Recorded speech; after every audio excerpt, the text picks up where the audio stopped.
mapagpalang araw mga kababayan, nagbabalik na naman po ang inyong Etsyosera na magbabalita sa oras na ito.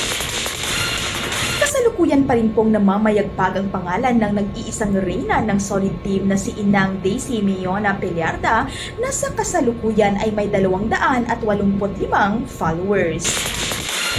Karamihan na nga po sa kanila ay eligible na sa in-stream ads pati na rin sa ads on Reels.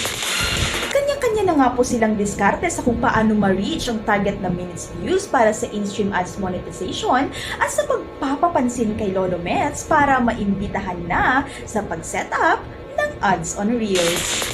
Meron na nga pong namataan na nagchatcha, nangunguha ng honey sa gitna ng napakaraming honeybees at iba't iba pang mga aktibidades para lamang ma-reach ang 60,000 target na minutes views.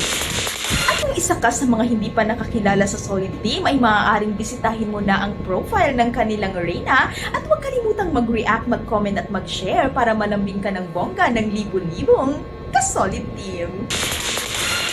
Yun lamang po ang aking ibabalita sa oras na ito at magandang gabi, magandang araw, magandang tanghali.